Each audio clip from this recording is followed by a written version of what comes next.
Écoutez Sichot Chelek Rafret, Sicha sur Gimel Tammuz. Alors on sait que le jour du 3 Tammuz, c'est un jour particulier puisque c'est le jour où le rabbi précédent a officiellement reçu l'autorisation de sortir de prison. Alors c'est vrai qu'il n'était pas libre encore à 100%, il a dû subir, en tout cas il était condamné à subir 3 ans d'exil à Kostrama, et c'est que 10 jours plus tard, donc le 12 et le 13 Tammuz, que même cette peine-là elle a été annulée et qu'il a été libéré complètement. Et donc ce jour du 3 Tammuz, quelque part, il a un avantage par rapport au jour du 12 et du 13 Tammuz.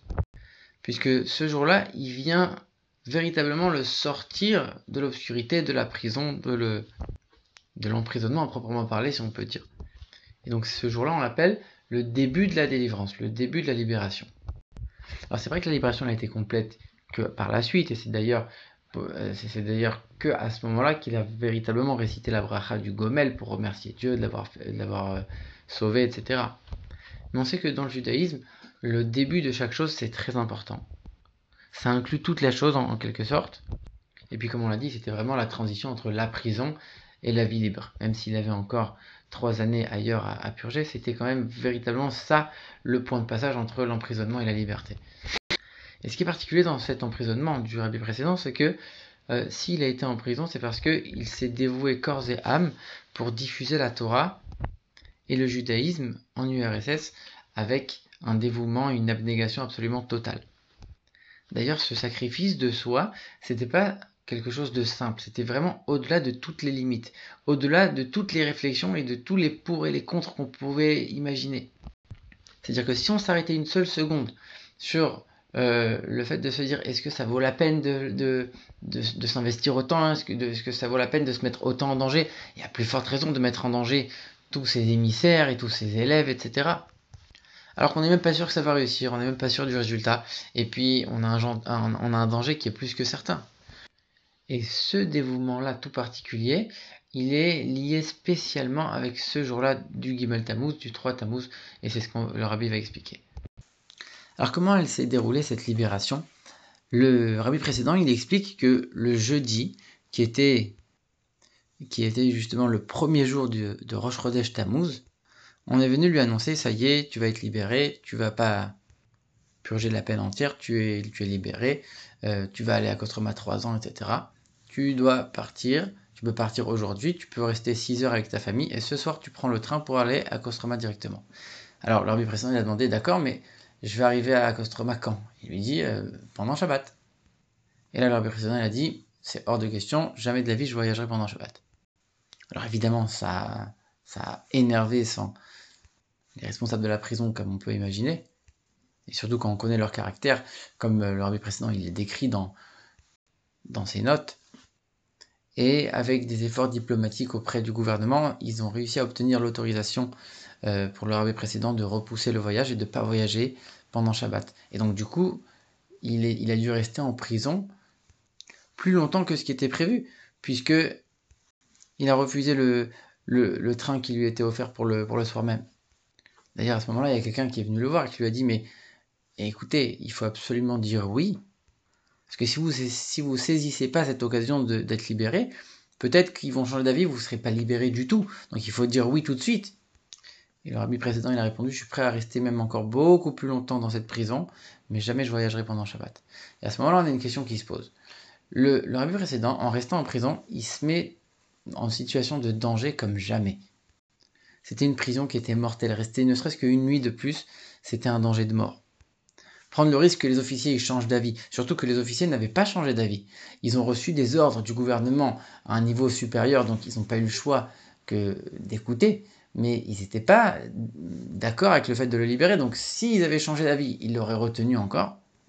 Surtout que maintenant, là, il vient de les énerver en leur disant « Moi, je veux pas transgresser Shabbat », et ça va se répandre dans toute la prison, qu'il y a un prisonnier qui a insisté pour respecter le Shabbat, etc. Donc c'était un danger certain, c'était quelque chose de très très risqué. D'un autre côté, c'était quoi tellement le problème? Il avait qu'à voyager, au pire il aurait négocié le fait de s'arrêter avant Shabbat dans un endroit X ou Y et de passer Shabbat là-bas et de reprendre le voyage après Shabbat. Ça, il aurait pu négocier, il avait encore le temps, puisque c'était pas maintenant, pendant Shabbat, qu'il allait devoir voyager, c'est le train allait continuer sa route pendant Shabbat. Mais lui, il allait partir le jeudi soir, il avait encore tout le temps de prévoir des choses. Et en plus de ça, même si jamais il arrive à passer Shabbat dans le train, c'est interdit seulement par les sages, c'est pas un vrai interdit de la Torah.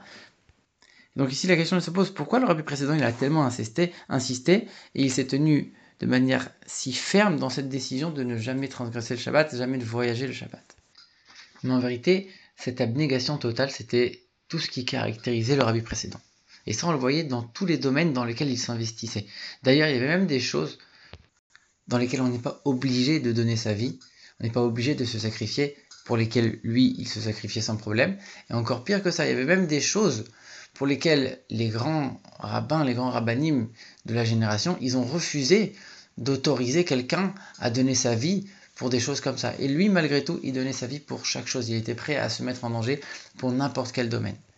Alors comment c'est possible ? En URSS, à l'époque, le judaïsme était en train de s'éteindre. Il était en danger de mort. Et lui, en tant que chef du peuple juif, en tant que chef d'Israël, il ne peut pas se contenter de dire « je vais regarder les choses à titre individuel ». Lui, il dit maintenant, mon rôle en tant que chef d'Israël, c'est de sauver le peuple juif, c'est de sauver le judaïsme. Donc, j'ai pas le choix que de me mettre en péril pour sauver l'ensemble du judaïsme. Donc, c'est une obligation, il n'y a pas le choix. C'est même pas une réflexion à avoir. Mais ici, le fait de voyager Shabbat ou non, c'est pas quelque chose qui va sauver l'ensemble du judaïsme. C'est un truc qui va te concerner que toi particulièrement à tel et tel moment. C'est quelque chose de purement individuel. Donc pourquoi avoir insisté même dans ce domaine-là ? En vérité, ici, c'est pas seulement une question individuelle. On est en train de dire soit je transgresse le Shabbat, soit je vais sanctifier le nom de Dieu en public. Pourquoi ?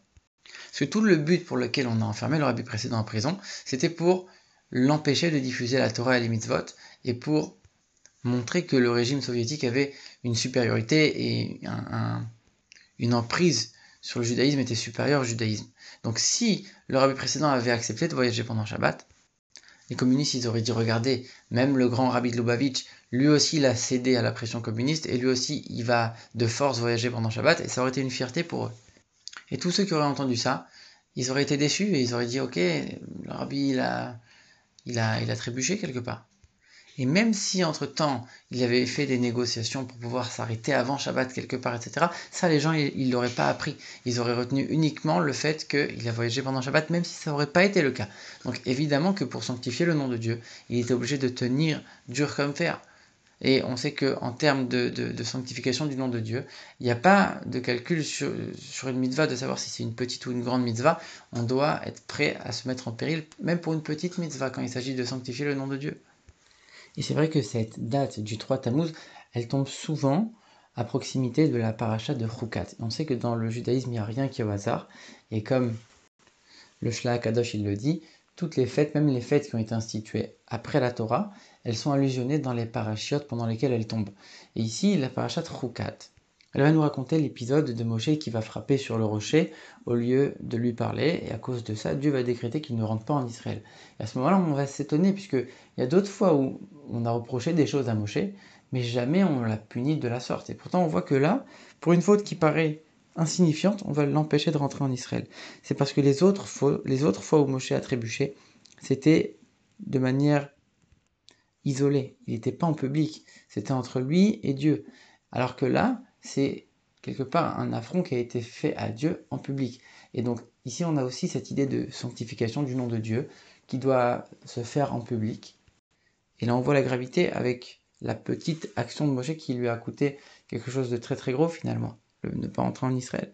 Et concernant le rabbi précédent, on sait qu'il avait juré de, à tout prix, même dans des choses qui ne concernent pas la Torah et les mitzvot, de ne jamais céder, de ne jamais écouter, obéir à ces tortionnaires, aux communistes. D'ailleurs, il a été puni sévèrement pour ça, il a été frappé, torturé, etc. Et donc c'était même pas une question pour le rabbi précédent. D'ailleurs, ça aussi c'est lié avec la paracha de Chukat. Chukat, ça veut dire le décret, mais la racine du mot Chukat, ça veut dire graver. Quand on va écrire un texte sur un parchemin, on a le parchemin d'un côté, l'encre de l'autre, et c'est vrai que les deux vont se coller, mais l'encre elle peut s'effacer, elle peut s'abîmer, elle peut se détacher du parchemin. Alors que quand on va graver une écriture, un texte dans la pierre, le texte et la pierre ne font plus qu'un. Et si on veut changer le texte, on apporte un changement automatiquement dans la pierre elle-même. Ça veut dire qu'ici, dans l'attachement au judaïsme, c'est la même chose. Il y a celui qui va vivre son judaïsme comme quelque chose de superficiel, quelque chose de rajouté à sa personne. Et à ce moment-là, on peut un peu effacer, on peut un peu enlever, on peut changer l'écriture. Alors que quelqu'un chez qui le judaïsme, c'est toute son existence, c'est toute son essence, on peut rien enlever puisque c'est comme si on enlevait une partie de lui-même. Et ici, c'est exactement la même chose avec le rabbi précédent. C'était même pas une question de voyager ou non pendant le Shabbat, peu importe les circonstances, peu importe le contexte, puisque de toute façon, c'est comme si on lui enlevait une partie de lui-même. Et c'est pour ça qu'il était prêt à donner sa vie, à se mettre en péril, peu importe si d'après la halacha, si d'après la loi, il devait le faire ou non. C'était même pas une question pour lui, c'était même pas une réflexion, c'était naturel. Donc finalement, c'est ça l'explication pour laquelle, même dans un contexte comme ça qui paraît insignifiant, de voyager le Shabbat ou non, il a tenu ferme et dur comme fer, quoi qu'il arrive coûte que coûte, pour ne jamais écouter ses oppresseurs. De la même manière que c'est lui qui a accepté de se rendre en prison et qui s'est rendu en prison, de la même manière, il a refusé de sortir quand on lui a imposé, c'est lui qui a décidé quand est-ce qu'il allait sortir de la prison, pour montrer à ses oppresseurs que c'est lui qui décide. Parce que ce dévouement et cette abnégation, c'était une partie de lui-même, et il était incapable de faire autrement. C'est ça la vraie nature d'un chef du peuple juif.